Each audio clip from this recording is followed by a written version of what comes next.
Thank you, madam. We will start with our talk by Dr. Senthilnathan. Please, can you share your screen, sir? Yeah, thank you.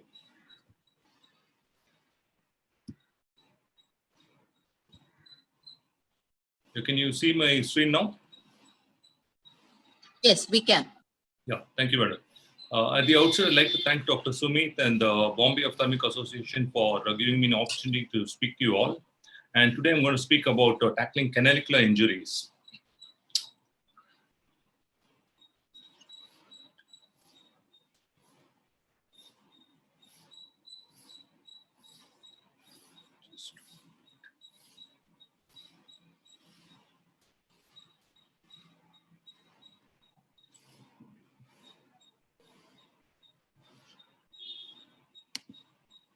Yeah.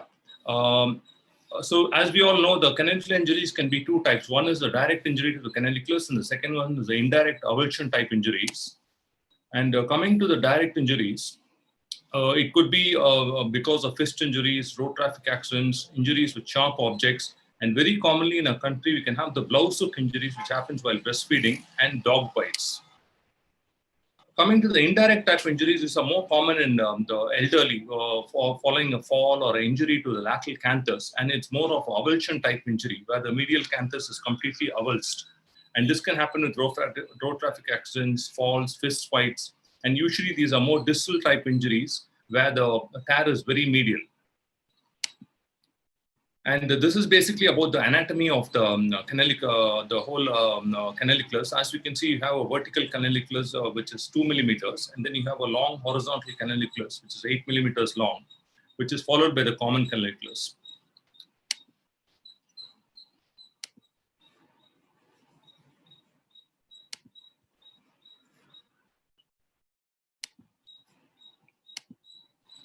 And coming to the diagnosis, first we need to ask for history of any isolated trauma or if it's a complex injury. And if it's a penetrating injury with any sharp objects. And we have to always ask for history of any foreign bodies, organic matter which is fallen in the eye. And if you're suspecting a foreign body, we'll have to order for a CT or MRI to pick up the foreign body.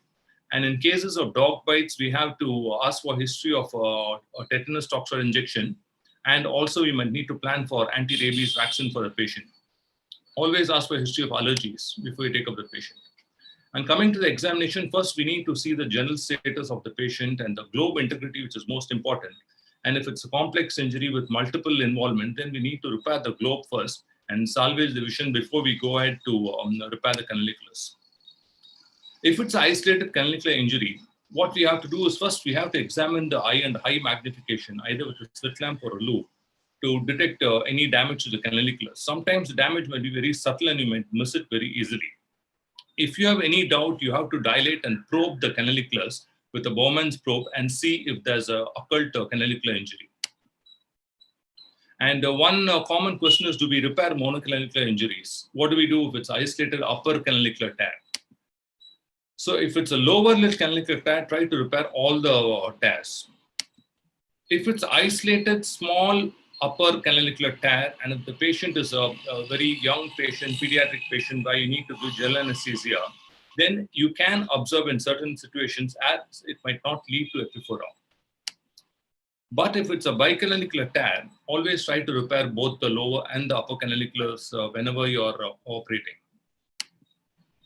And what is the timing? The best time to intervene is 2 to 3 days, 48 to 72 hours. And up to 5 days, you will get good results. Beyond 5 days, usually there is fibrosis of the canaliculus and will become more difficult to insert a stent. And coming to the surgical management, the basic principles are you have to do a routine antibiotic prophylaxis and clean the area thoroughly. You have to identify the cut ends, which is the most important step of the surgery.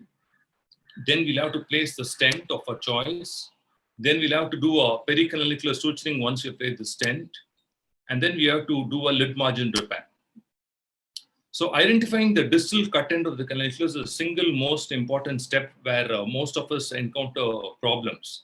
So how do we do this? First, try to avoid too much local anesthetic, which will make the area very boggy.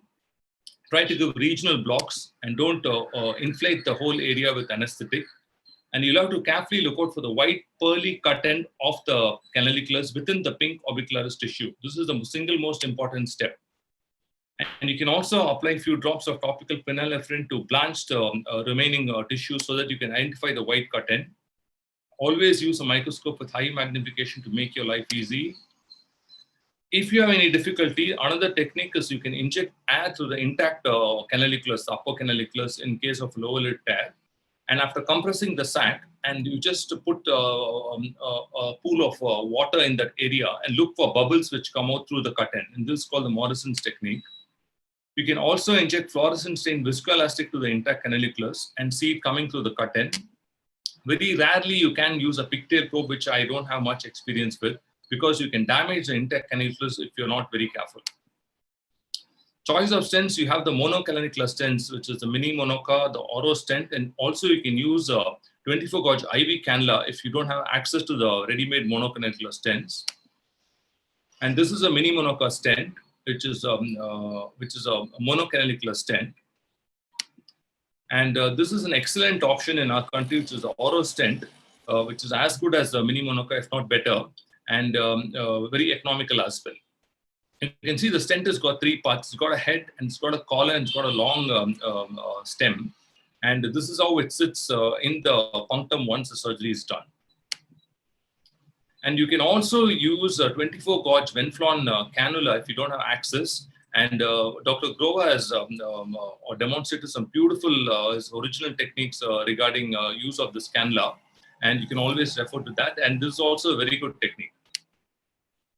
Bicanalicular stenting, sometimes rarely you can use a bicanalicular stent, but this entails intubating the intact canalicles and retrieving through the nose. It's a little bit more cumbersome, but very rarely you might need to use it.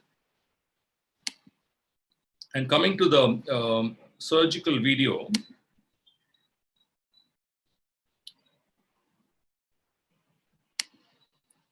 like I said, you'll have to examine the cut area very carefully. Initially, it might look like the canalicles is intact, but you have to gently examine the cut area. You might need to pry open the cut ends and check out for the canalicular tab. Like you can see, this patient, which presented 2 to 3 days after injury, initially it looks like it's intact. But when you gently dissect that area, you can see indeed he's got cut canalicles. And once we have confirmed that the canalicles is cut, we need to dilate the punctum and gently probe the area to see the medial and the lateral cut ends of the canalicles. Now, once you have probed the punctum, this is the most important step to see the distal cut end. Like I was telling you, look for the pearly white tissue. You can see the pearly white canalicles there. And this is hard to miss once you have good magnification with the microscope. You can see that's the pink orbicularis. And within that, you can see the white ring of the canalicles. And once you pass a probe, it should go smoothly inside without any resistance. And if it's the orbicularis, you will have a lot of resistance for passage of the Bowman's probe. Once you identify the cut ends, you can pass the monocanaliclar stent, Oro stent in this case. And you need to dilate the punctum quite nicely so that the stent can pass through the punctum. And gently you can pass the stent through the proximal part of the canalicles. And once you have done that, you have to insert the remaining stent into the distal cut end. And before you do this, it's very important for you to trim the stent, because the stent usually is a very long stent. But as we know from the anatomy, the horizontal canalicles is around 8 millimeters long. And if you add another 2 or 3 millimeters for the common canalicles, you don't need more than 12 millimeters of the stent to be there. So you need to trim the remaining part of the stem before you insert it. So once you have trimmed the stent, you'll have to insert the stent into the distal cut end. So trimming this is very important so that it doesn't kink within the sutured area. So once you have trimmed the stent, you'll have to again identify the cut end and you'll have to pass it into that. If you are in the right plane, the stent should pass very smoothly. There should be no resistance. There should be no kinking.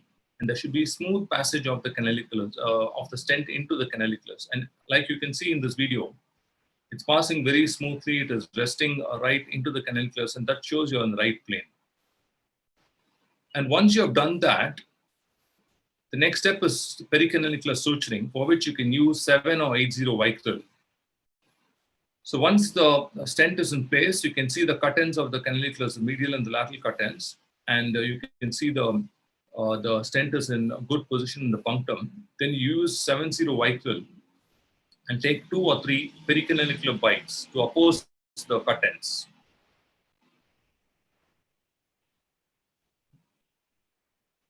So again, it's very important to use a good microscopic magnification to do this.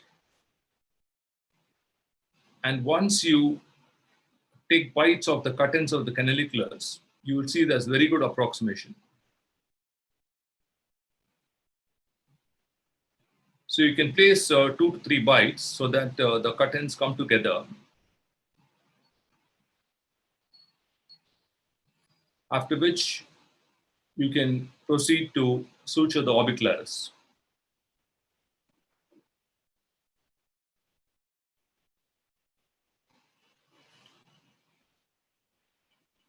So once you suture the orbicularis, you can do a routine lid margin repair.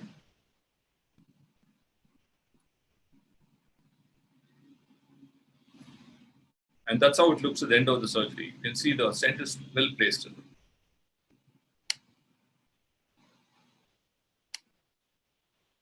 And how long do we retain the stents? Usually if you put a monocanalicular stent, it has to be retained for 4 to 6 weeks. And if it's a bicanalicular, you wait for 2 to 3 months before you remove the stent. Complications, you can have premature stent extrusion, especially if you not trim the stent properly, or if the collar of the stent is not into the punctum properly. You can have a stent extrusion. You can have cheese wearing of the punctum. You can have pyogenic granuloma, epistaxis if you put a bicanalicular stent. You can also have corneal complications if the stent is not well placed in the punctum and is rubbing the cornea. And in some cases, despite all your best efforts, you can have a late onset canalicular stenosis after the removal of the stent. And usually you have very good results, 80% success rate, where the patient does not have any epiphyra and the duct is patent on syringing. And in conclusion, you try to repair all canalicular tears, have a high index of suspicion, examine the area very carefully to detect occult tears, intervene within 2 to 3 days. And if you do a careful surgery, most patients do extremely well. Thank you.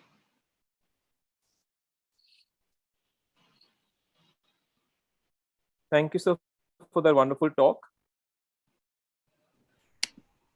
Very nice talk, Sendil.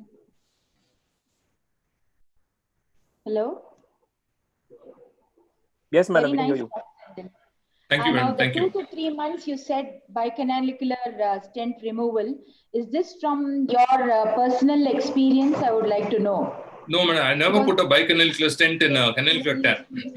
I've never put a bicanalicular stent. I have used only monocanalicular stents. This is only from. Okay, and the monocanalicular stents, you said 1 month, right? 4 to 6 weeks. Yeah, but in my experience, I found.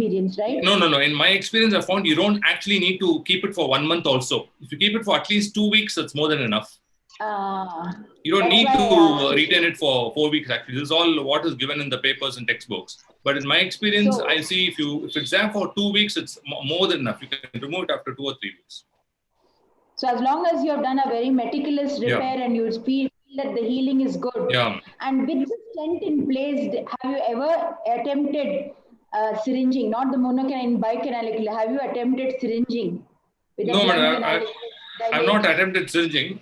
If I put a bicanalicular stent, not for the canalicular tear, for a DCR or some cases, I just do a nasal endoscopic examination and just to see the stent. I don't do a syringing usually. Nasal endoscopic evaluation, and you can do your tear sign, right? You just press and see whether you just put some fluorescent stain drops and see if it's coming to the nose. Very carefully, and you don't have an endoscope, you could still attempt it very carefully. Yeah. Okay, very good. Thank you. Thank you, madam. Thank you. With all due permission from the chair, I have a small announcement to make. In today's session, Dr. Anita Sethi ma'am and Dr. Vasani sir will not be able to present because of certain relatives in critical health, and they have conveyed their regards and their absentee in the session. Thank you. Can go ahead with the second speaker. Thank you, Sumit. I would like to now invite Dr. Ruchi Goel, madam, to talk about her approach in proximal canalicular blocks. So thanks a lot. I will just share my screen.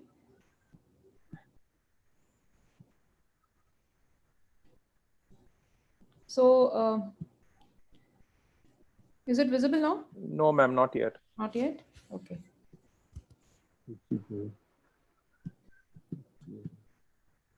Yes. Okay.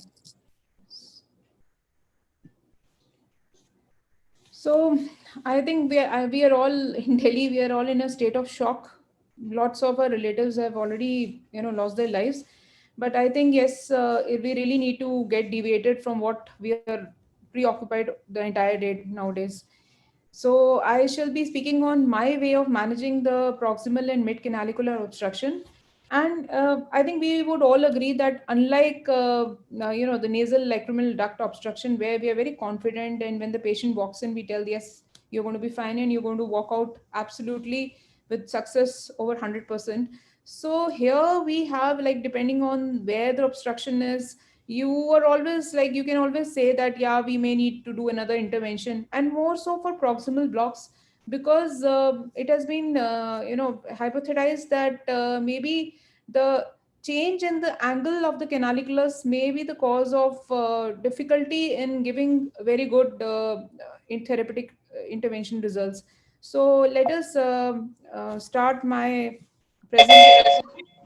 So the causes of acquired canalicular obstruction, why I'm talking about acquired is that in congenital canalicular obstruction, many a times there would be a situation where there is no canalicular, canalization at all.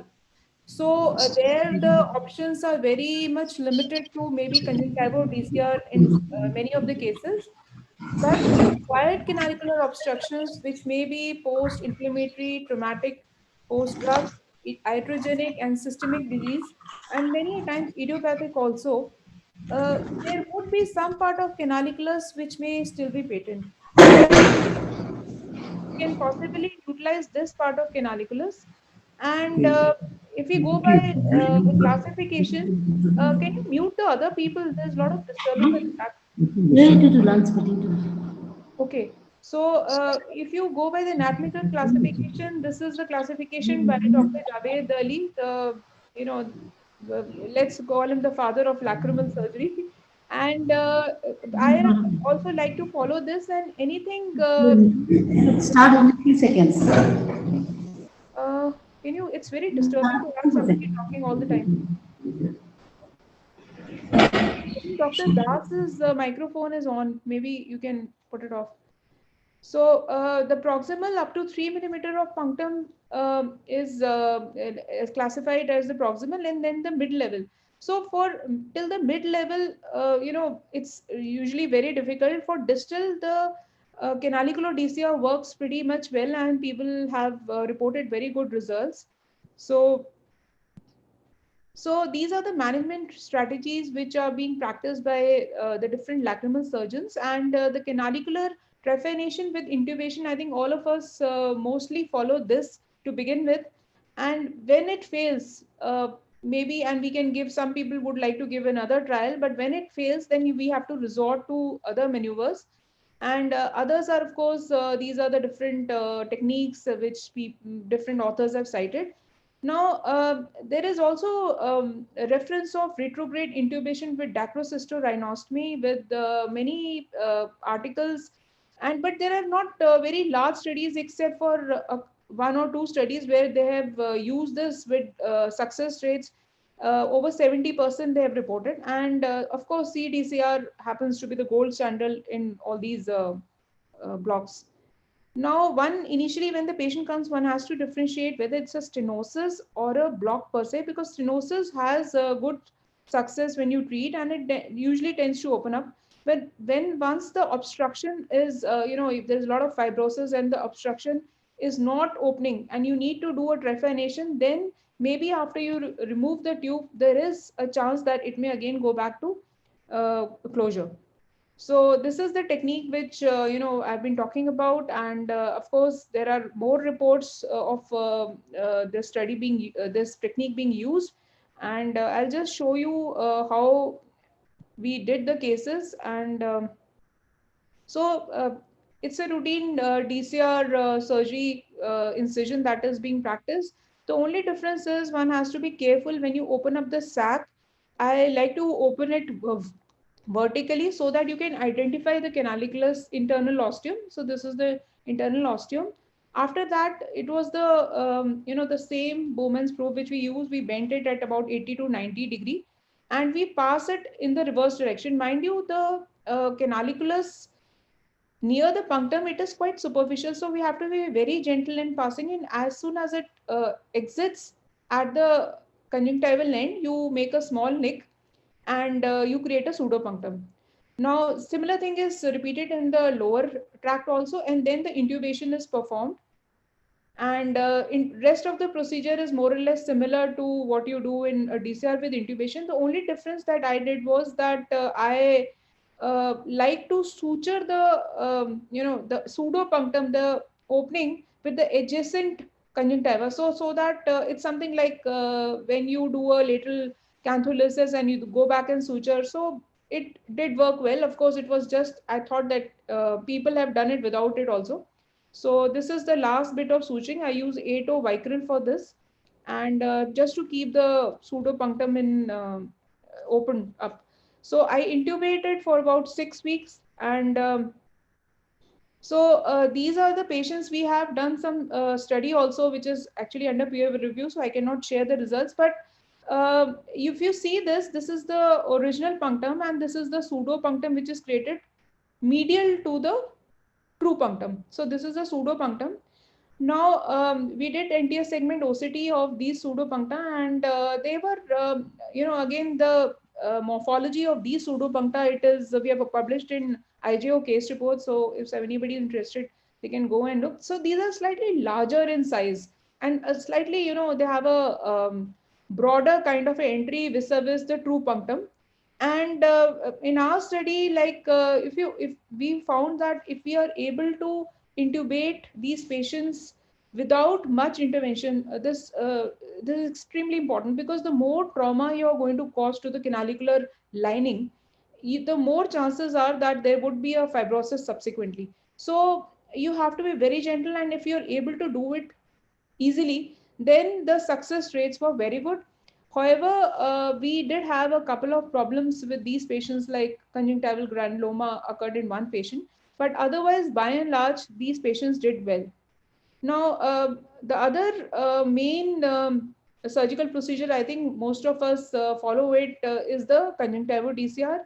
And of course, it's been so many decades that people have been successfully practicing. The problem is the tube-related complications, which really mar these conjunctival DCR. And unfortunately, the tube extrusions, malpositions, and the tube-related, we had reported some syndromes, the infections, and all these things are still, they continue to occur despite, the best of the experienced hands working on it. There have been modifications from Pyrex to Pyrex tube to, the material being changed to ciliastic material, so that it's difficult to anchor them. Then there were problems with the biofilm creation. So, in a nutshell, there have been a lot of problems. And the last publication with mirror tuck technique, I still follow that. It is working well still with, in a glass tube, which I'm using with no eyelets on the cuff.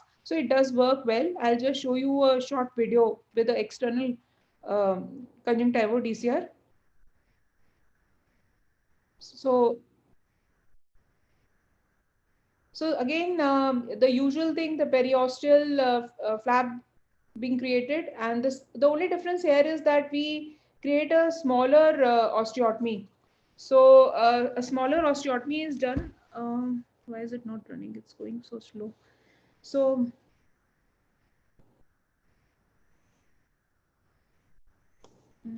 yeah, so I think the internet is so we create a flap, and the size of the osteotomy is small, and after you've done that, I do a partial excision of the caruncle, and I create a track. Initially it was described with a Von Graffi's knife. Nowadays it is actually difficult to acquire a Von Graffi's knife, so you can also use a MVR blade to create a track from the conjunctiva into the nasal mucosa, and from there the a straight tube, it is fixed, and I use the mirror tuck technique to fix this tube, and I have had good results. I think there's something wrong with the internet, because the video was pretty much okay.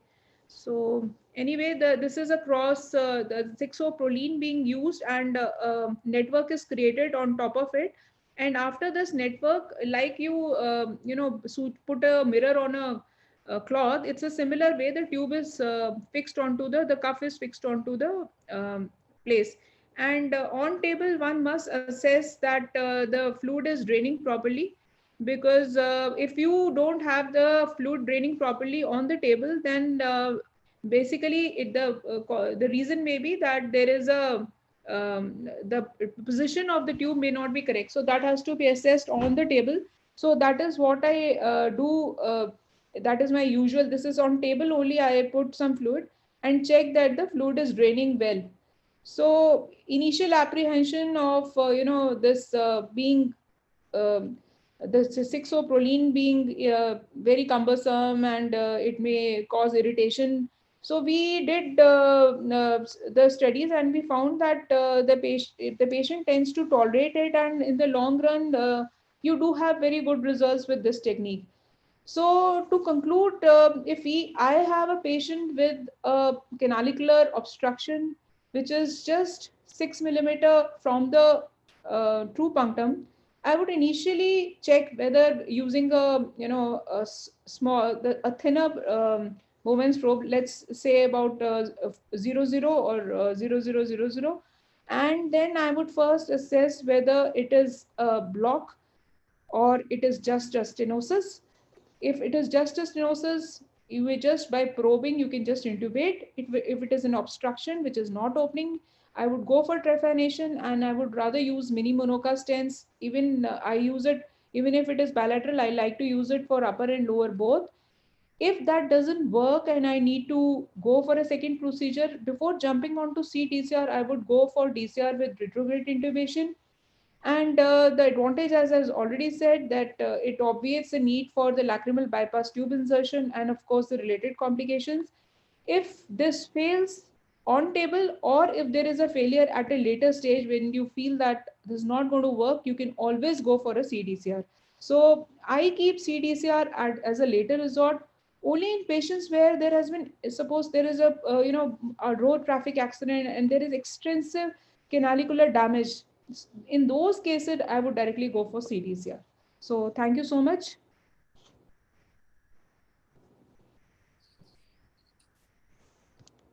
Thank you, Ruchi, for extensively covering in these difficult times.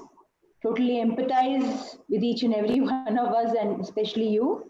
Last slide says DCR with retrograde intubation, and the next line says it obviates the need for intubation. Can you just explain on that, Ruchi, the last slide of yours? Because in retrograde intubation, you do intubate, right? No, ma'am. It obviates the need for lacrimal bypass, the canalicular bypass. That's what I meant. Oh, canalicular bypass. Because DCR is also a bypass, right? Yeah. I meant the Jones tube per se. Let's put it the Jones tube. Okay, fine. Because the problems are more with the retention of the tube, the glass or Pyrex, whatever you use, there are problems. I think nobody agreed with you. Yeah. So that is. And when you do your DCR with Pyrex tube or Jones tube or your any of those improvised tubes also, how often do you need to assess the patient endoscopically? Because from outside, if we just flush, so how often you tend to do that? Ma'am, I usually on table I assess first that the tube is properly placed. I've not shown an endoscopic purposely, but I actually do a laser conjunctival DCR also. So I have an endoscope already there. So on table I assess, and then maybe at the last follow up, or the patient, suppose there is a patient who would start complaining of obstruction, which we are not able to, because I had a patient where we put in the tube, and what happened was the irritation due to the tube, though it was not touching the nasal septum, the patient had it. Does it can cause granulomas? Not only very that, rarely perforations. the How long you have to keep these? There was nasal polyposis, and the polyp actually grew through the tube. So eventually I had to explant the tube. So for these kind of patients, especially, I would go for endoscopic examination. But by and large, most of the time, I don't do endoscopic examination on every visit. Okay, how long do you keep the Jones tube? Quickly, we think we'll have to back up. I don't remove the Jones tube if it doesn't come out. I just leave it there. If it, so you leave it as long as you can. Yes, yes. Okay. Thank you very much. Though we are short of 2 speakers, I think we'll have to buck up because we can have a good discussion. Where is Javed? I'm here, ma'am. Javed, please, expert comments. Shruti has given your Ruchi has given you a very good title, and I think you truly deserve it. So I thought I couldn't see you around. So you please give your comments for both these talks, Senthil's and Ruchi's. It's a broad topic. You can ask me something specific. I can tell you that. But both of the talks were very comprehensive, and I think they covered. In Senthil's, I don't think there are many doubts. But in the mid-level blocks, what would you like to do in as far as Ruchi's talk is concerned? At this point of time, mid-level obstructions, I do endoscopic guided canalicular trephination. And what I have found is that a lot of them tend to have associated nasolacrimal duct obstructions also.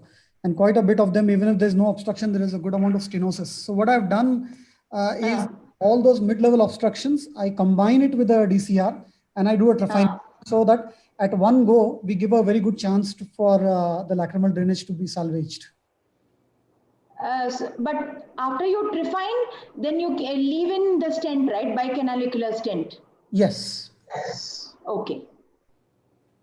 But you don't generally resort to a CDCR unless it's a desperate case where it's completely stable. Yeah, like Dr. Ruchi was telling, CDCR should be at least, for me it is like blepharophimosis. So before and after, the difference is that there will be some scar. So for me, CDCR is something that my patients are usually not very happy with.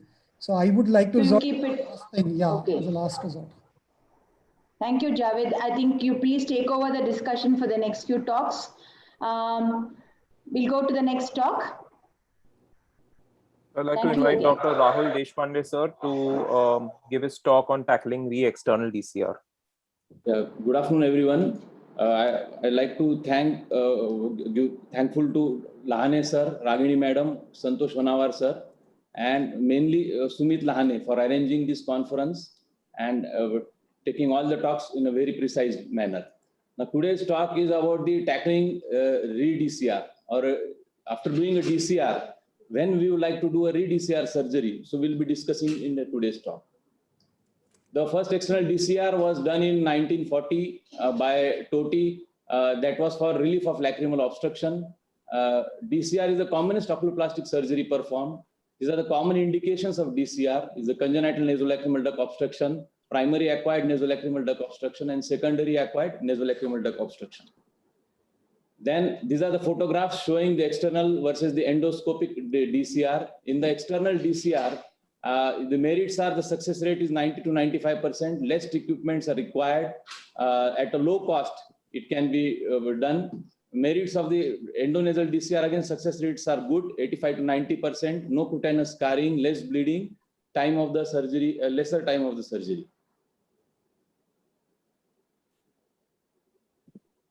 The epiphora post for the post-dacrocystorhinostomy is the eyelid and punctal malformation, punctal stenosis, canalicular obstruction, reflex tearing, and associated comorbidities like affecting nasal mucosa, the conditions like sarcoidosis, vaginal granulomatosis, where again the chances of failure or the post-operative symptoms are more following DCR.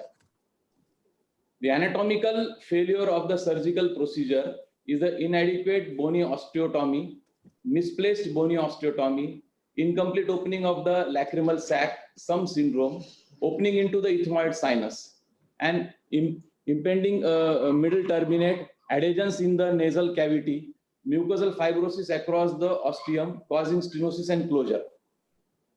Then the management depends upon whether post-operatively after doing DCR, if the patient is having symptoms like watering and discharge and so whether it is a functional obstruction or it is an anatomical obstruction, first you have to rule out.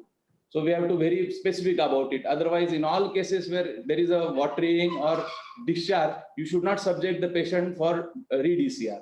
So functional or physiological obstructions are lacrimal pump dysfunction, where the eyelid may be a problem, that the lateral ectropion or horizontal lid tightening simple procedures can correct the defect, but you don't have to again go for a re-DCR surgery. Then the punctum is the problem, where there is a punctal stenosis or canalicular stenosis. Then the separate surgeries have to be done and the obstruction has to be taken care of rather than doing a re-DCR in these cases.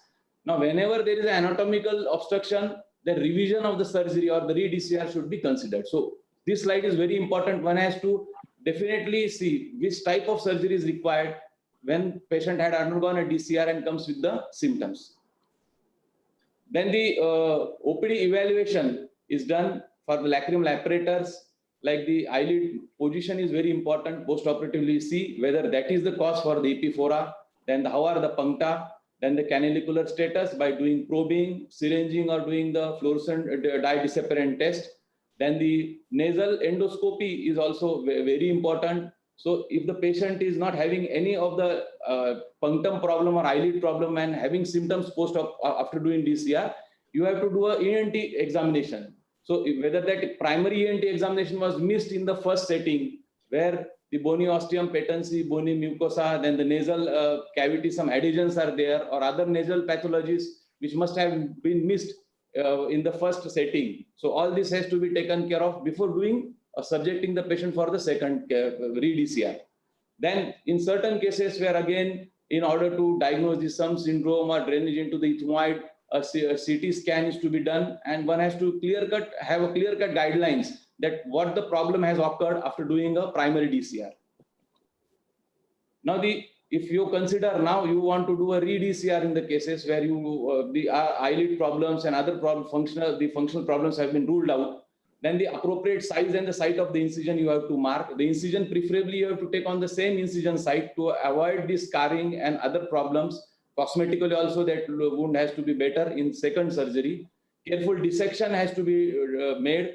Lot of bleeding will come because already the patient has been subjected to surgery where a lot of adhesions, fibrosis must have taken place. So again, you are doing the re-DCR. So while dissecting the sac, you will have a lot of bleeding. That you have to taken care of. Then the ostium size adequate. Now, once you explore the sac and the lacrimal fossa, you try to see how is the condition of the sac, whether the sac is opened properly or not in the first surgery, or there are some adhesions, or there are some loculi, or what could be the cause, or in some cases the sac is not opened completely. So whether you are facing with the SUM syndrome or that sort of a complication, then see the whether the first time ostium how it is, whether there is occlusion of the ostium or whether the ostium was not made at all, or there is some fibrotic element that has overcome the ostium and giving rise to the occlusion. So you have to make again, if with the punch you make a big ostium. And these are the markings, superior, anterior, and the posterior side for the making of the application of the mitomycin C. Adjuvants like mitomycin C is an anti-neoplastic antibiotic which we can use in order to prevent fibrosis. It has the anti-fibrotic activity. So it can be applied with the sponge in the concentration of 0.2 to 0.4 ml per ml. And it is to be applied over the osteum for 2 to 4 minutes, and then it has to be washed copiously. And the use of mitomycin is it will prevent the fibrosis and prevent the occlusion of the ostium. Then the silicone tube intubation, again in the re-DCR or the failed DCR, when you are doing a second surgery, always use the silicone tube to maintain the anastomosis. So common canalicular scarring or stenosis, patients with a small contracted scarred lacrimal sac, suboptimal lacrimal sac, nasal mucosal flap, anastomosis. Now, the duration of the intubation, you have to keep the intubation for 3 to 6 months. Normally, we keep it for more than 2 months. Certain complications which can arise of putting the intubation is that the conjunctiva or the nasal granuloma around the ostium can occur, extrusion of the tube can occur, and infection at the site can occur. So these are the complications of putting the intubation. You have to anticipate and you have to treat accordingly. The anterior flaps of any remaining nasal mucosa and lacrimal sac are then sutured to each other in the way that the anastomosis remains taut, and the mucosa over the sac anastomosis should be done over the silicone tube intubation. So the take-home message is that an external DCR still remains a gold standard surgical intervention with high success rate. So in some cases, if it fails, first identify what is the cause of the failure. A systematic approach to the patient with EP4 after DCR is to identify the etiology of the primary lacrimal surgery failure. See whether it is a functional failure or it is an anatomical failure, or it is having the problem because of the malposition of eyelids or punctal problem. Then nasal endoscopy is a very useful tool to look at the nasal aspect of the ostium before any surgery is to be undertaken. Adjuvants like mitomycin C and silicone tube intubation can be used to improve the outcome in the repeated surgery. So that's all. Thank you. Special thanks to Dr. Sonal and Dr. Harshita for helping me in doing this presentation.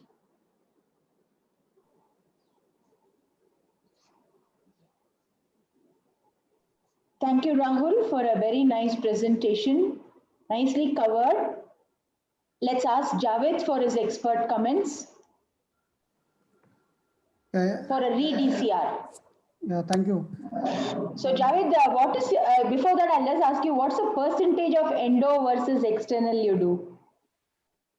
External, I do once or twice a year for that too for training the fellows, because I feel that fellows should be trained with that before they embark on endoscopic. So your voice is not clear.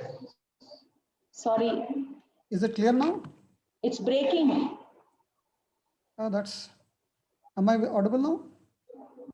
Better, but yeah, I don't know something wrong. Yeah, so I hardly do external DCRs nowadays, but it doesn't mean that I'm against external DCR by any stretch of imagination. It's a fantastic surgery. We know that, but we're just curious to know your percentage. Yeah, so percentage maybe 99.5 versus 0.5. 95? 99.5 will be endo and 0.5 will be external. Oh, okay. So would you want to comment anything about Rahul's, because he has meticulously described all the points which you have to look into in a failed DCR. So in your failed endo DCRs, which will be, I'm sure will be very, very less, but nevertheless, what is the first thing you look for? For me, for any failed DCR, the causes of failure is very important. Can you be a little loud, Javed? I think there's some issues with your audio. Is it? Let me just check once more. Am I just let me know if I'm audible, better audible. Right now you are. Okay, good. So are you able to hear me now well? Yeah, can you be a little louder, please? I think I'm actually shouting. Okay. Yeah. So what I feel is that it's important to ascertain the causes of failure. I think that is the most critical step. Doing the surgery, I think all of us are quite adept at doing a good revision surgery.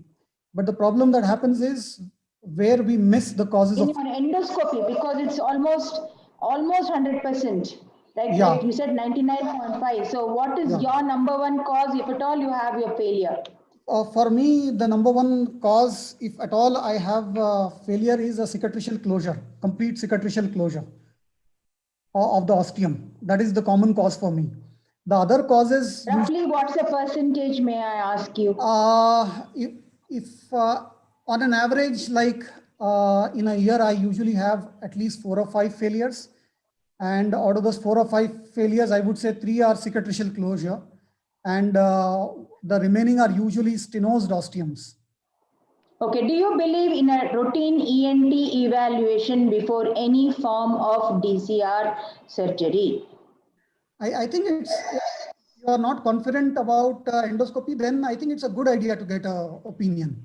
It makes sense because even though you go with an endoscope, it's very difficult on the table to know what is the status of the posterior ethmoid or the maxillary. Unless there is some pus coming out from the hiatus, you will not be sure. So would you like to have a preliminary X-ray at least? So that I'm sure, because you work with Baumol, you can take care of some of the ENT aspects of sinusitis before you do the surgery. But would you at least advise a routine X-ray? Yes, it can. Like if Javed, you're frozen. Am I not audible to everyone actually? Because Well, I can hear you well. You can hear you well, right? Yeah. I think there's something there because my net is quite speed. It's really, really well. So I don't think there's a problem. Otherwise, is the problem only for? Madam, your voice is. We can hear you well. We can hear you well. Okay. Dr. Javed, we can hear you. Good. Ruchi, can you see him? Yeah. Ma'am, I can see him also and I hear him well also. Madam, can I just ask one question to Javed, madam? Madam, can I just ask one question to Dr. Javed? Yes, please go ahead, Sandil. Yeah, Javed, I just want to ask one question. Do you perform all your endo DCRs under GA? Question number 1. And if under GA, when do you discharge them? Same day or next day? So on an average, I do most of my endo under GA. And then depends on the situation, but most of the time I discharge them the next morning. Next morning. Yeah. I just want to be a little. And you keep the nasal pack for post-op nasal pack for 48 hours, Javed? 24 hours, ma'am.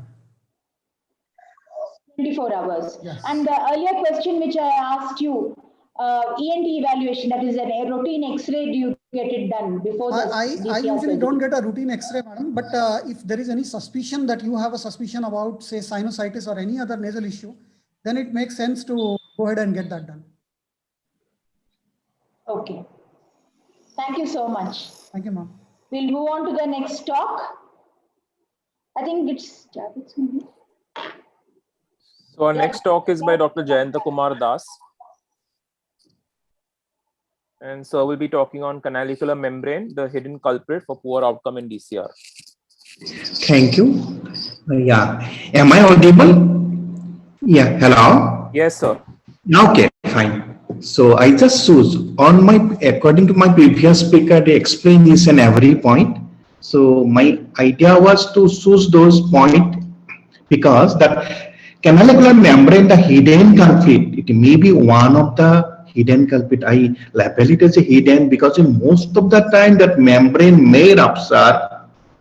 Most of the time that membrane may rupture during the time of operation without knowing. But if we do the surgery under the microscope, as Dr. Javed nicely demonstrated, he is doing all in a with a good illumination. Good illumination is good illumination and proper viewing, proper zoom are the factor for a successful. In few cases, there may be some issues like if we are unable to identify the membrane over the canalicular junction is one of the leading cause of failure in expert hand. After a good dacryocystostomy, in spite of adequate bony osteotomy, good flap, everything, if we are unable, because some membranes are very, very thick. So that's I want. And Dr. Ruchi and Dr. Deshpande explain each and every point. Lakshmi ma'am also explained, discussed, and Dr. Javed all. But sometimes, because if you are doing all normal cases of NLTO, then chances of those membrane is you may not face.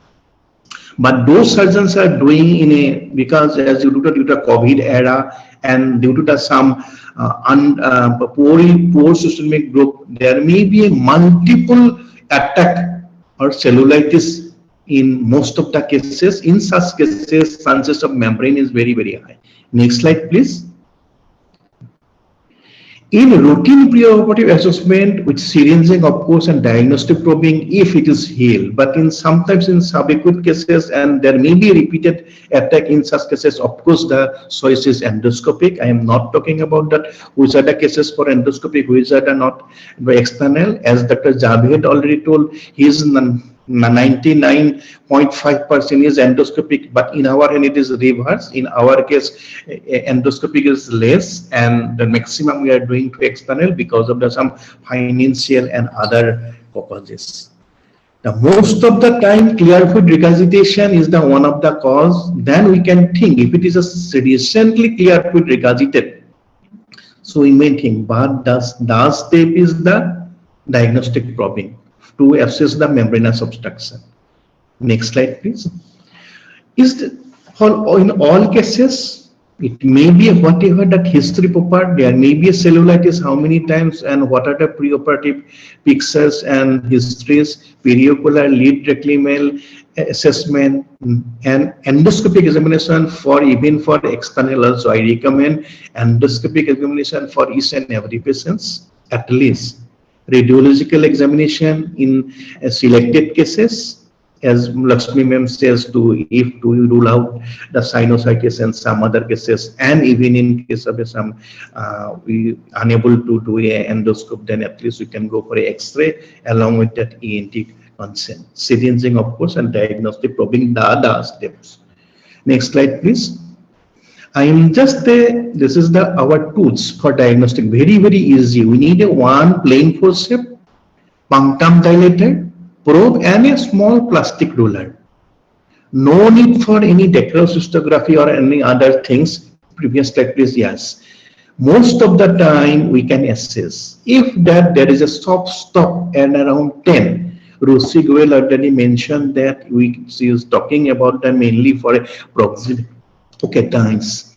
But if it is a distal annular obstruction at around 9 to 10 mm and there is a soft stops most of the time, and our diagnosis may be we can think there is a membranous obstruction.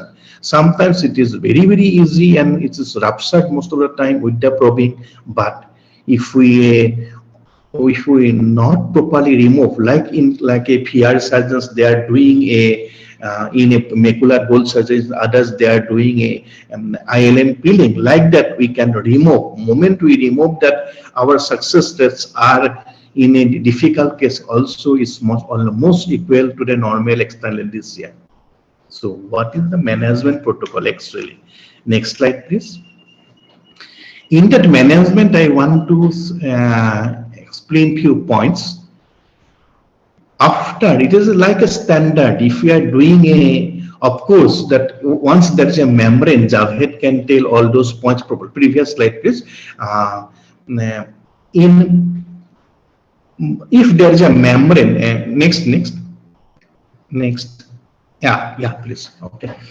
In case of external, it is little difficult to do. You can identify the membrane and then to remove. This is one of the advantages in few cases for external discharge. Of course, there is a lots of advantages in endoscopic discharge, but there is some advantages in. So in a routinely we can perform the surgeries like any other things. We can then next moment we just finish that that our bony opening, and of course in those cases are always it is a huge sac because there is a multiple attacks earlier, so there is a huge sac. This is one of the cases, a huge sac. Moment just after bony osteotomy we can open up. Either you can choose a single flap or double flap, but I prefer always in a huge sac to we can excise as much as possible the posterior flap, or we make that posterior flap little smaller for more patency at the end. So in such cases, if we are doing, so generally we observe, we can, if you, that's my probe, if you look carefully, that my probe, there is it's membrane. Okay, please go ahead with the video. That is a membrane is here. There is a membrane here, and that membrane is okay, it's not okay. Please keep on going that video. That membrane we can remove.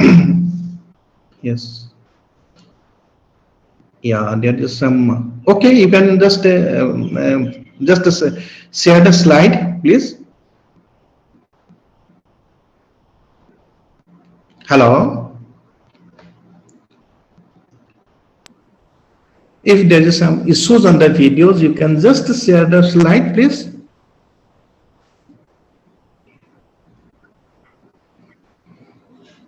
Doctor, just a minute, we are playing. Okay, okay, fine. No issue.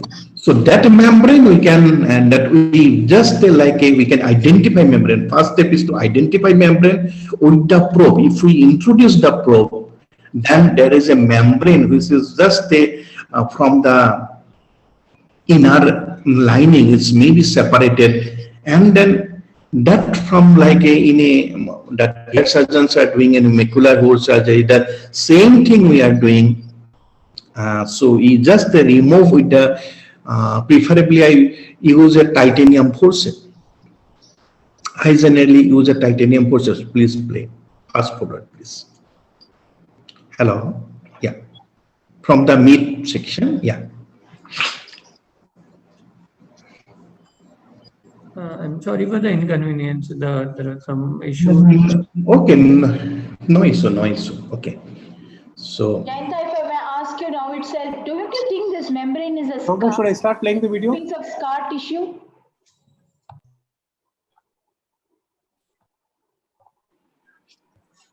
Should I start playing the video, doctor? Yeah, you'll have to fast forward it because there are 3 more talks after this.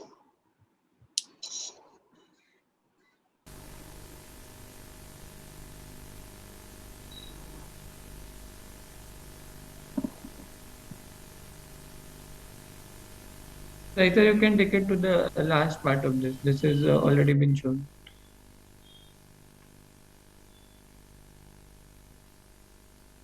Jayan Kumar sir, can you hear us?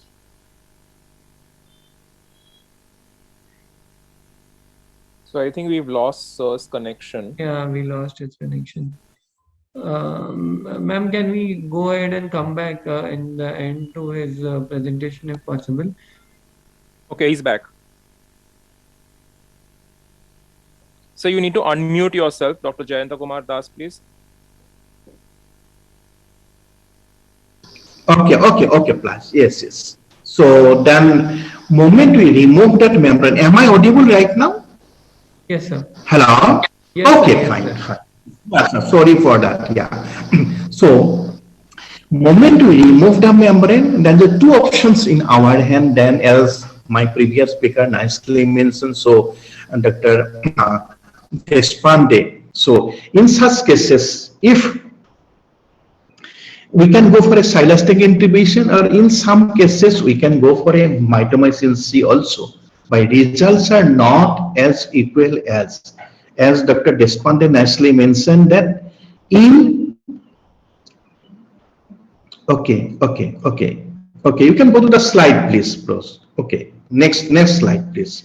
So in case of a silastic intubation, yeah, in case of a silastic intubations, so results are more good as compared to that.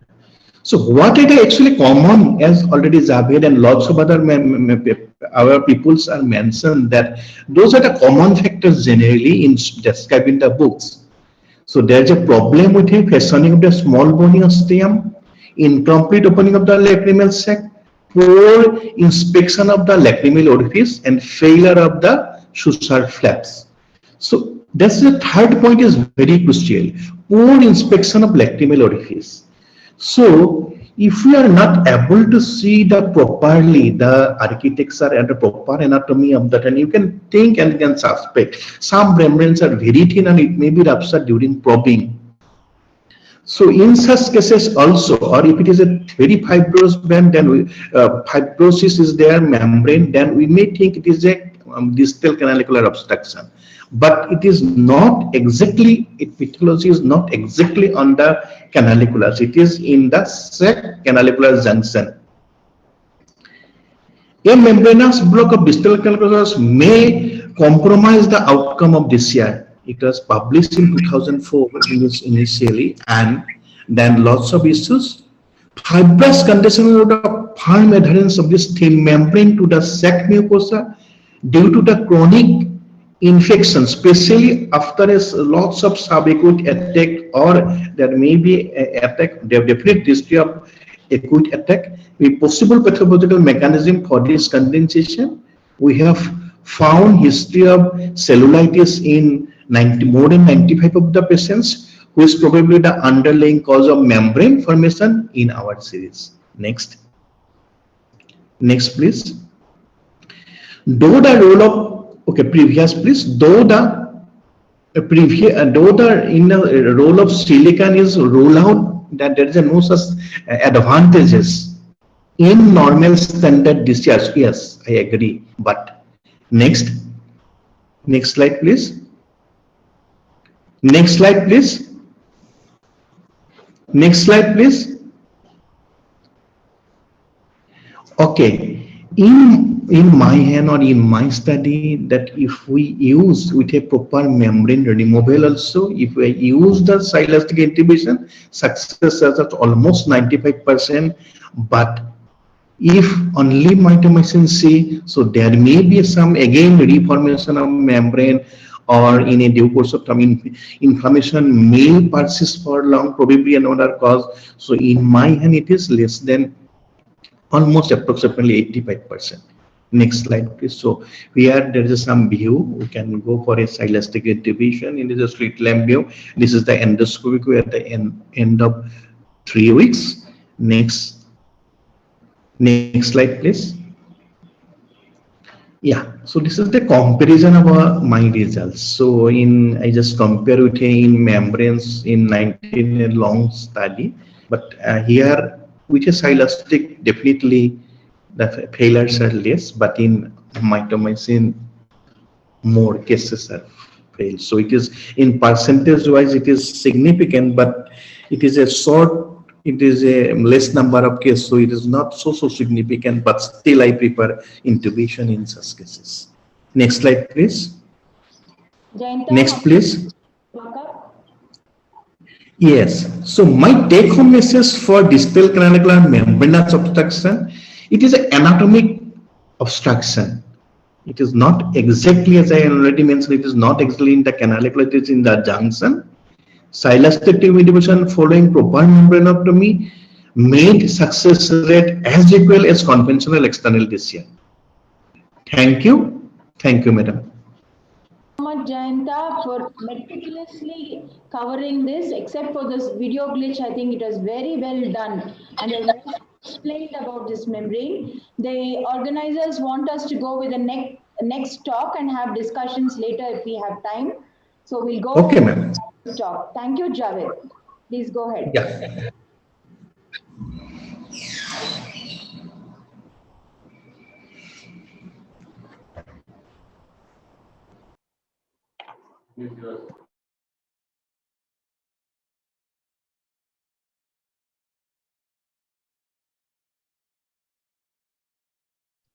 Dr. Javed needs to unmute himself.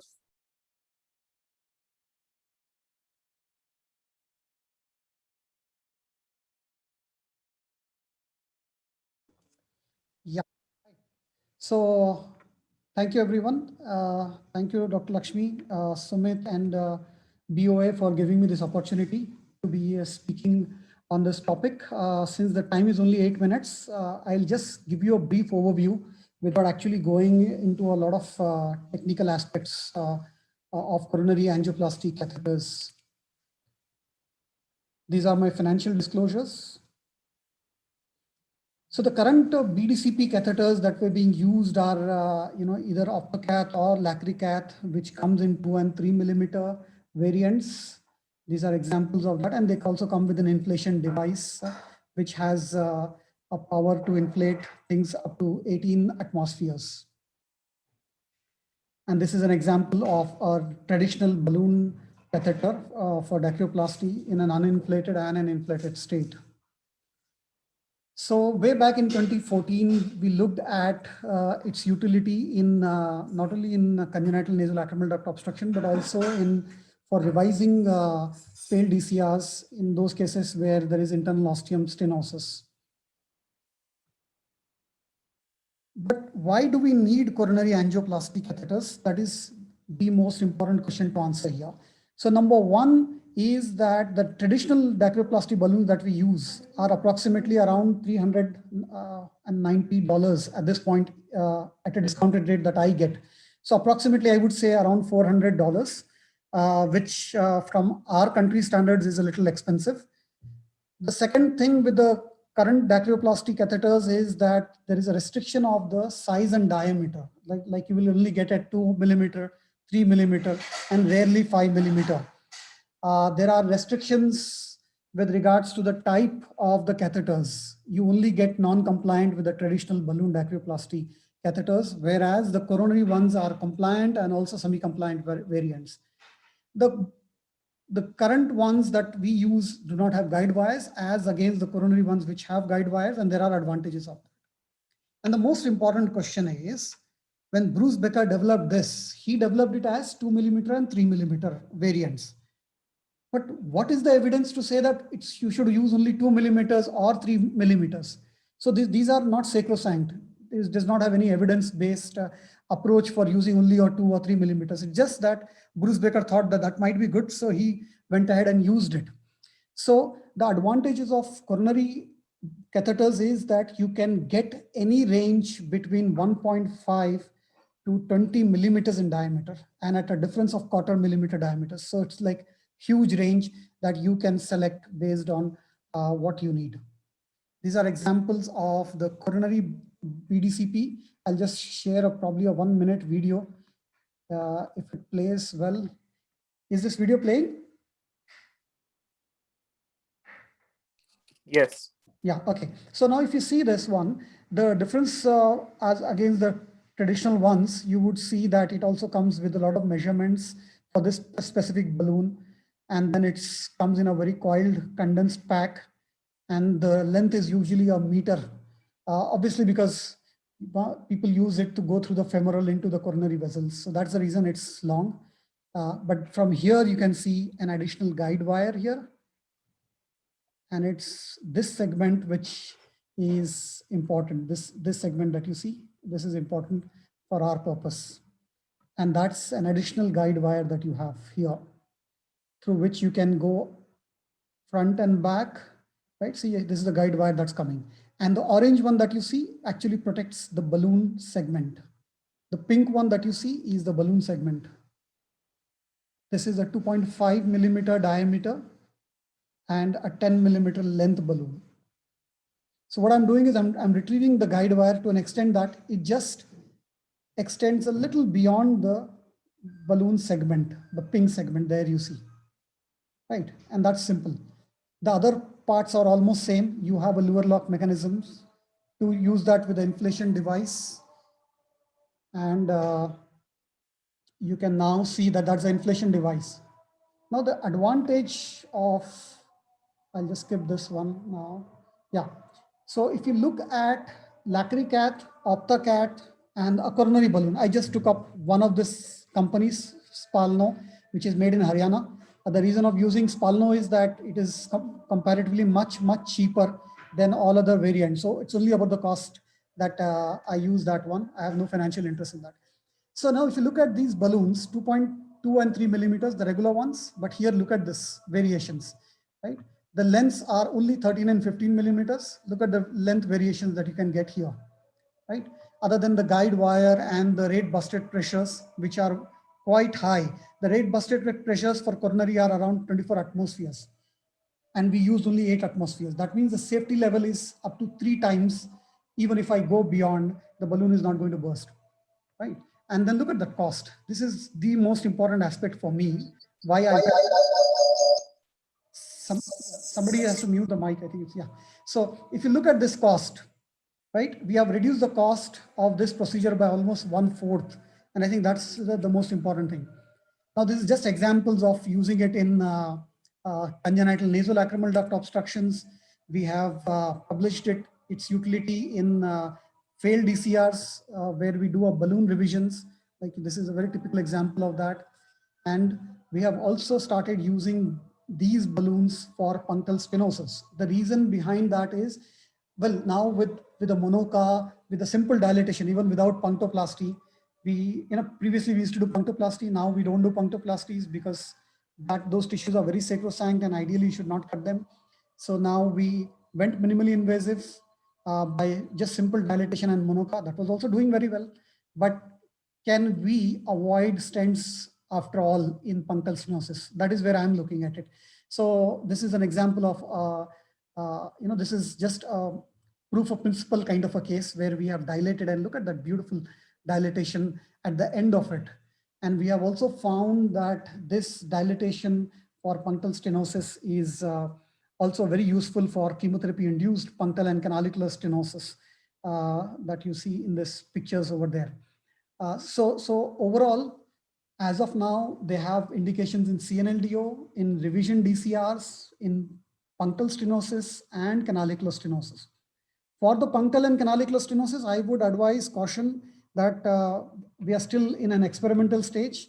So it's a good idea to just hold on your reins till we get some more data on this particular issue, whether it's really helpful or not, or is it causing some problem which we are not aware as of now. So, but for CNLDO and revision DCRs, one can go ahead and use them. I won't go into those techniques of how to go about using them, obviously for the want of time. So in conclusion, I would say that all these procedures needs further validation of how good or how bad it is in long run. And it has a potential for developing countries like ours. There is a training that needs for these particular things. And there is a learning curve.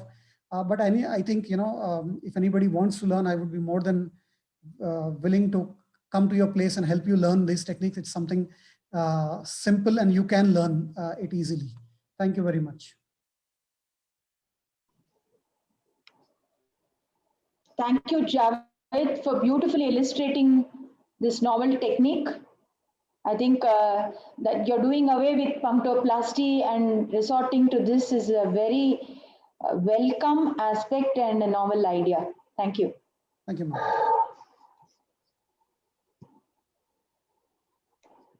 I'll go ahead with my talk. Yes, ma'am. Can you see my screen? Not yet.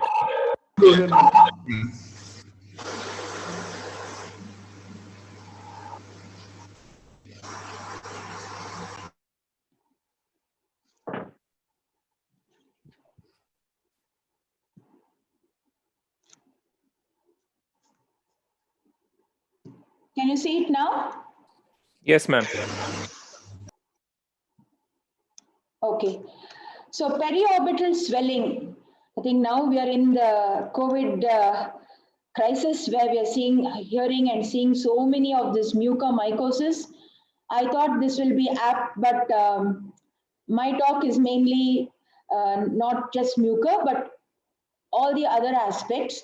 Now, if you think of orbital and periorbital swelling, the etiology again comes under these 7 categories: inflammation, infection, vascular or hemorrhagic. Vascular will be covered by Roshmi, neoplastic, which we will have subsequently, metastatic, congenital, and traumatic. Almost every orbital or periorbital pathology has to fit into one of these. Inflammatory, the commonest we know is cellulitis, and when there is infection, associated infection. And the other is, which we are going to see more and more, even before the COVID, almost 46 million Indians had thyroid issues. And many of them had thyroid eye issues. So now we are going to, with this COVID problem and the crisis, we are going to see more and more of thyroid eye disease. Then, of course, the granulomatous, non-granulomatous etiology, other inflammatory pseudotumors. Some pseudotumor is one word I really detest because everybody just likes to use it left, right, and center, especially the radiologists. But we as oculoplastic surgeons, orbit surgeons, have a very important responsibility to brand each and every case and try to come up with a diagnosis. Now, cellulitis is very common. The child usually or adult has sinusitis, fever, listlessness, sudden onset of orbital swelling. Main aspect is we should make sure they don't develop corneal complications or they don't go for optic neuritis, infective optic neuritis. So it is mandatory to admit the severe cases. The oral antibiotics is of no use. We have to give them IV antibiotics, and day 2, we can even start steroids, which I do very often to decrease the morbidity to the optic nerve, to decrease the optic neuritis, because that is mainly because of inflammation due to the infection. Now, mucocele can suddenly spring up with a periorbital puffiness, red swollen eyelid. So there again, here it's very important that we have to start the treatment and then resort to surgery subsequently. It's not like cellulitis where it completely subsides sometimes without surgery. Here we have to open the sinus passages and create a nice opening ostium, allow the drainage. Earlier we were using corrugated drains with endoscope, but many a time these, Javed also will agree with me, they don't stay in place. So it's important to open and widen the sinus recess. Now, preseptal abscesses, even an external or internal hodium in a very severely diabetic can cause periorbital swelling or puffiness. And that is generally, it follows the medial canthal ligament. So anything below the ligament is most often a preseptal abscess due to acute dacrocystitis or acute on chronic dacrocystitis. It can even present in the young, where a dacrocele can get inflamed in the congenital cases. So we have to watch out and immediately, once again, in such severe inflammation and infection and swelling, we will have to give IV antibiotics and then subsequently take up the patient for DCR surgery once all the external swelling and inflammation is under control. Even for endoscopic surgery, it's good for the inflammation to be under control, but the advantage of endoscopy is there is no external cut. So if you have to drain the pus, you can beautifully take the patient under GA with an endoscope and drain out all the pus. But sometimes DCR may be a little difficult. You may have to go in subsequently and widen the ostium. Fungal infections, I just don't want to talk about it now, but because it's a crisis, many tell me, even Akshay, many of these, Raguru, all of them tell me that they're doing exentrations right, left and center.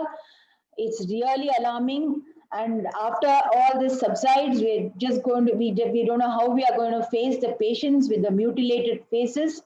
All the earlier cases where fungal infections were severe uncontrolled diabetics, immunocompromised, those with renal transplants, as in this patient. But now we are seeing even young, healthy individuals, especially in this wave of COVID, in the 3rd decade, going in for fungal, especially the mucormycosis infection. Fungals can also be chronic and lingering and can act like a real masquerade. So sometimes you may wonder if there is some chronic long-standing tumor or again a fibrosis where you will want to diagnose it, and then it can, surprisingly, it will be so hard and it can come out as fungus. Here again, it's very difficult to demonstrate because there won't be so much of infection at that time. You won't have so much fungal elements there. Culture is also long drawn, but nevertheless, there are telltale signs and you have to closely be associated with your microbiologist and pathologist for this diagnosis. Now, very severe dry eyes, again, they can present, they may not. Here you can see again, the patient has a bad sinusitis, but the lacrimal swelling had subsided by the time she came, but she had a very severe dry eye. And later on, because of dryness and constant, filamentary keratitis she even developed ptosis. I've still not operated her. Just managed her with the help of a rheumatologist. She needed treatment for about 3 to 4 years. Subsequently, she came out of it, had successful cataract surgeries also.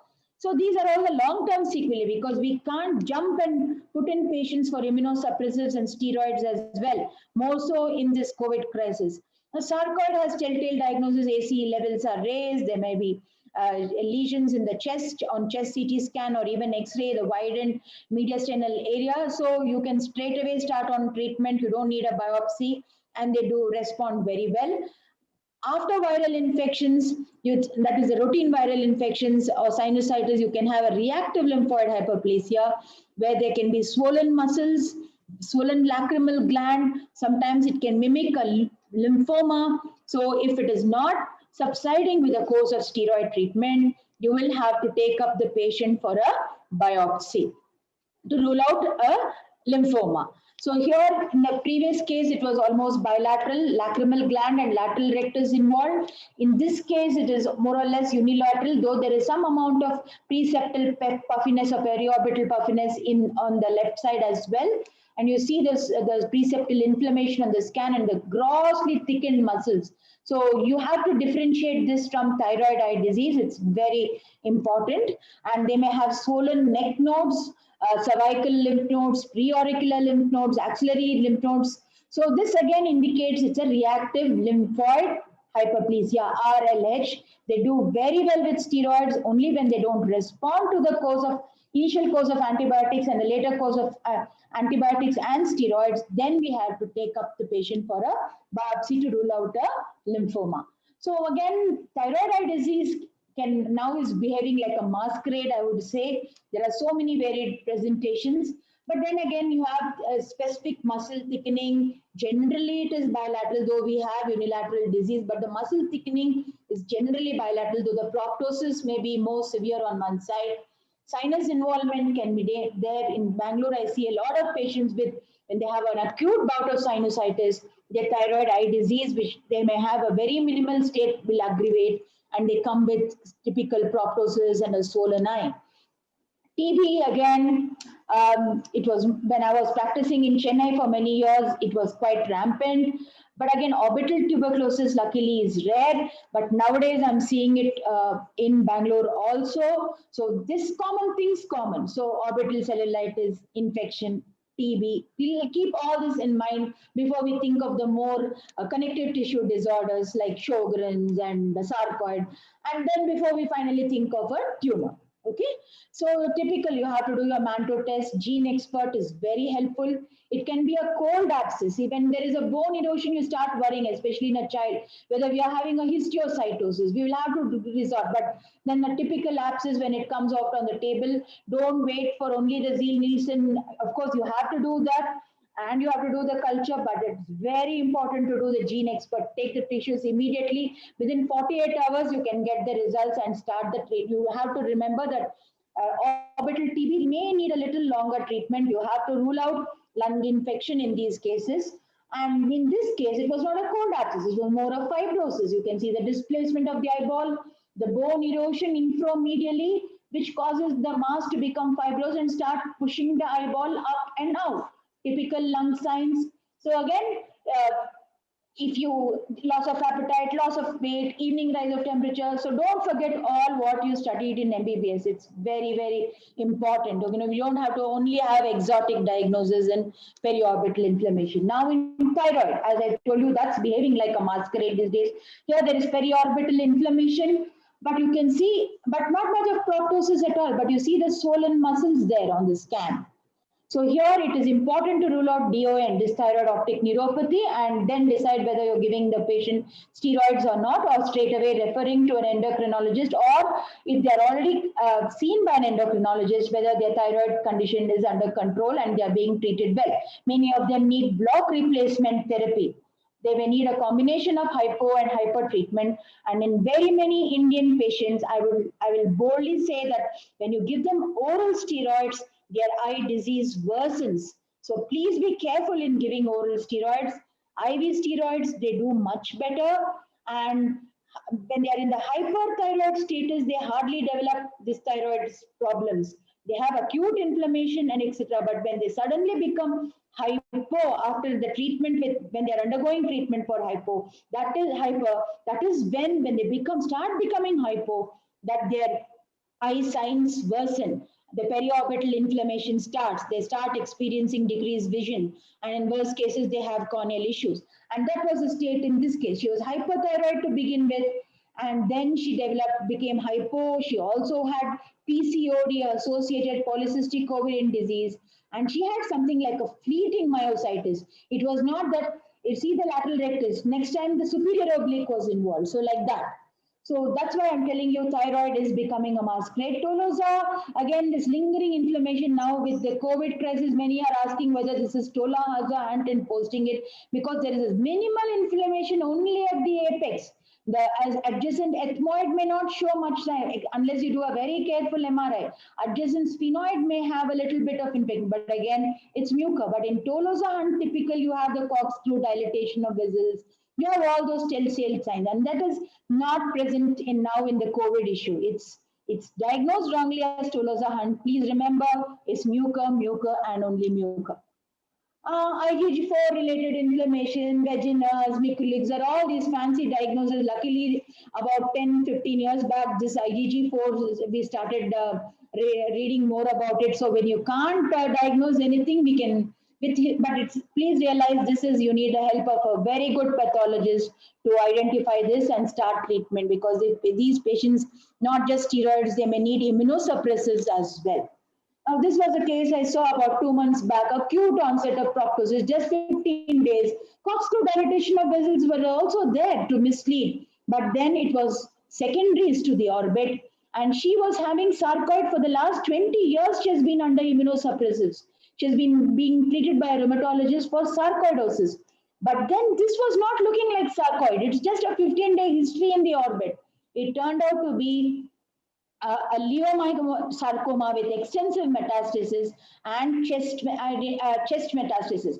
Now, why I'm again explaining here is this lesion was presenting like a typical vascular lesion, and she had other issues. She had a pacemaker, and she was not getting clearance for GA. But then they decided, okay, we can give her GA with risk. And when she had the routine X-ray for the GA done, there was a massive lesion there. So in addition to the sarcoid lesion, she had a secondary in the orbit, and finally she needed a PET scan to find out where this leiomyosarcoma was coming from, because the biopsy was only a sarcoma. The chest. I'm sorry to interrupt, but we've reached time. I'll go very fast.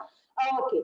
So this metastasis again can present as inflammation. Sometimes after dental extractions, you can have lesions such as pseudotumor. But again, please remember, it is just chronic infection becoming fibrous there and settling down. So again, lesions like this, patient had thyroid issues, had hormonal fluctuations, she had PCOD, and she was wrongly biopsied. There was no need at all. She needed a course of steroids with immunosuppressants. So in traumatic cases, very rarely, we don't want to see this. There can be a massive periorbital swelling. This has subsided to some extent by the time she came, and she had an NPL when she presented. So though with IVMP, she did not improve. So sometimes the history can be misleading. We really don't know what caused this massive periorbital inflammation. Immunosuppressants are an addiction. We have to be very careful before we start it, because patients generally cannot be just weaned off by it. And patience is the key. In young children, again, it's cellulitis which can become fibrosis. You go unnecessarily, and if you are not very sure, just do a biopsy. Be very careful before you using power instruments, because it can cause severe scarring. She's around 16 today and still has corneal issues, lag of thalmus. So be very careful when you think, oh, just a pseudotumor, let me just prove it by a biopsy. Be very careful before you put in the scalpel. So whatever I've said, I have summarized here. Preserve vision function cosmesis. Every tumor must have a diagnosis. Evaluate the paranasal sinuses very carefully. Most of this periorbital inflammation come from the paranasal sinuses. Thank you very much.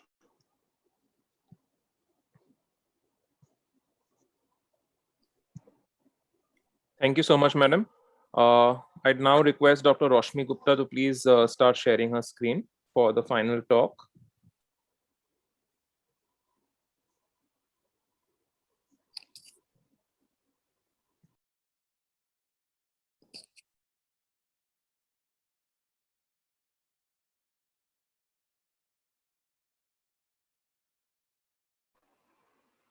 Am I audible?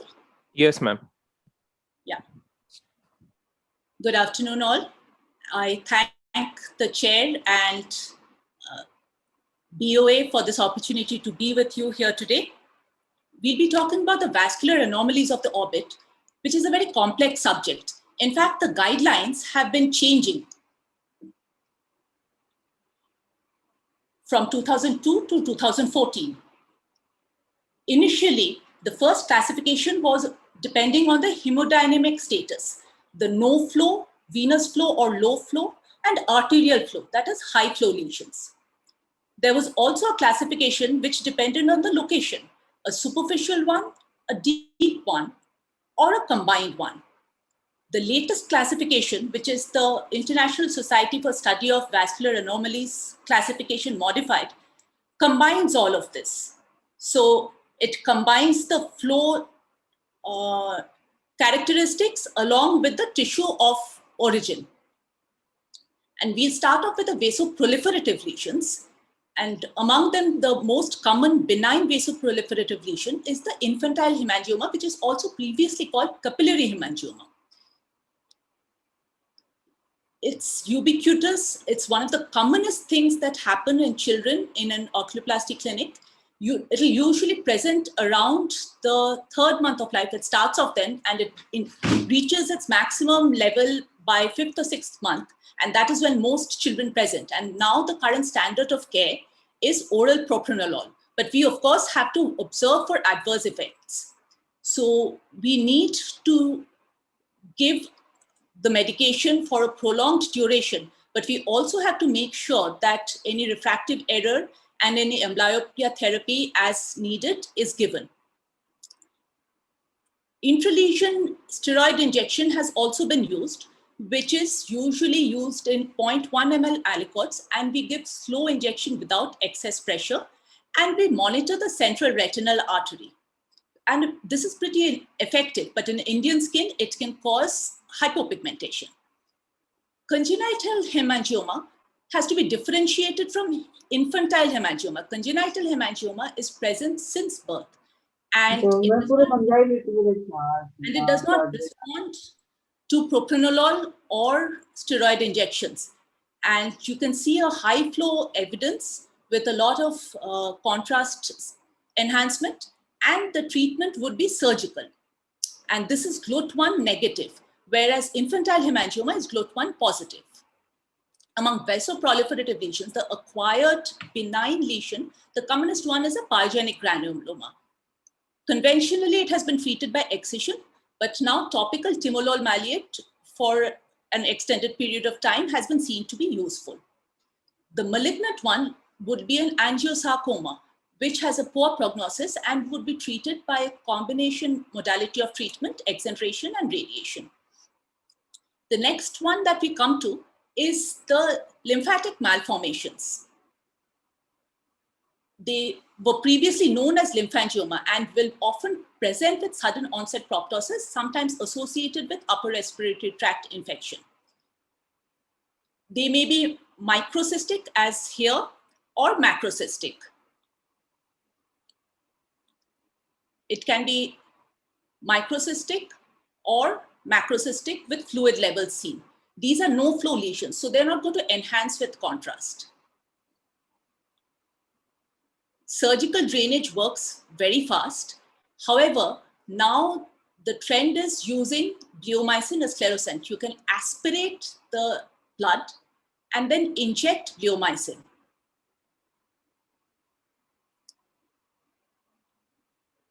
The next one in the list are the venous malformations, which may be distensible or non-distensible.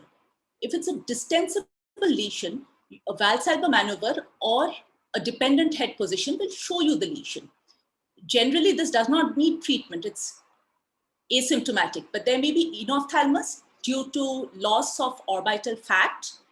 There may be pain on exercise or bending down. A sudden proptosis and pain might indicate that a thrombosis has occurred within the venous varix, which is the previous name for distensible venous malformation.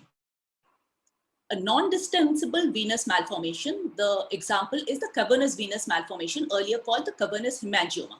Now, this is a low flow lesion. There's a slow flow and it's a slow growth, circumscribed growth. It might compress the optic nerve. It might cause gaze-evoked amaurosis, and there will be enhancement with contrast at a later phase, in the venous phase.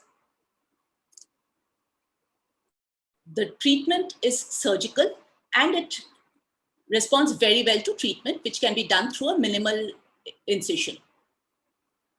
The combined lesions would be a combined veno-lymphatic malformation. These would be mostly low flow lesions and they will show a rapid growth in contrast to the pure venous malformations. They will show partly enhancement with contrast, and they can also show the phleboliths. In contrast to the pure venous malformations, the venous malformation, the cavernous venous malformation will be more round. This will be more elongated, and this will respond well to sclerosant therapy. This patient has been treated with bleomycin.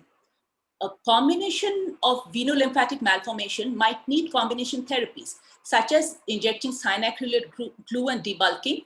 Then the next stage with bleomycin injection and repeat bleomycin injection. You know that you cannot excise the whole thing because it is so diffuse. And this is the final outcome. The arteriovenous malformations are high flow lesions. You may be able to see the pulsatile proptosis on the slit lamp, and you'll see the dilated vessels on the surface, and you may even hear the bruit. You can see the dilated episcleral vessels and have a secondary glaucoma. These are mostly treated by interventional radiology. So you need to know that an arteriovenous malformation is a high flow lesion, and there can be a pulsatile mass. There's a feeder from the ophthalmic artery, and it keeps increasing. The nidus keeps increasing. So you have to coil the feeder vessel and then excise the nidus. Arteriovenous fistula, on the other hand, will show these flow voids, and you will see a dilated and prominent superior ophthalmic vein. And it can lead to proptosis, swelling, limitation of movement, and responds very well to coiling. Syndromic ISVA lesions would include Sturge-Weber syndrome, which it shows capillary hemangioma over the face and the eye, but this does not blanch and this does not involute. Now let's see how we apply these learnings to cases. This looks like a small vascular lesion. However, when you do a Valsalva, you can see the vessels prominent all around the eye and even on the temple. And you see that the contrast shows up the vascularity all around the face and deep in the orbit. So this is a distensible venous malformation, and it is best left alone unless the patient is severely symptomatic. This patient presented with a rapid onset proptosis, and you can see the fluid levels. And this is a veno-lymphatic malformation and with pretty close to the surface. So simply by aspiration and injection of bleomycin, she's responded excellently. This is a 5-month follow-up with complete recovery of ocular movement. This, in contrast, child came to us 3 months after the first onset of proptosis. Even with contrast, it is not enhancing, and you can see an area of phlebolith. So this is a veno-lymphatic malformation. However, because of the long duration, thrombosis has formed and which has started organizing. We tried an aspiration, which did not yield any aspirate. And so finally, the child had to undergo a surgical treatment. So overall, for appropriate management of a vascular lesion, we need to look at the history. Is it quick onset or a slow onset? The dynamic evaluation is very important, looking at pulsatility and distensibility. When we are selecting imaging, we need to look at the contrast enhancement and which phase the contrast starts off, and thereafter only select the management strategy. And we have a varied treatment for varied lesions. Thank you.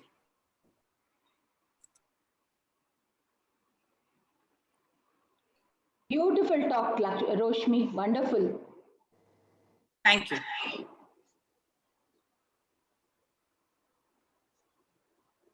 I think with this, we come to the end of the session, right?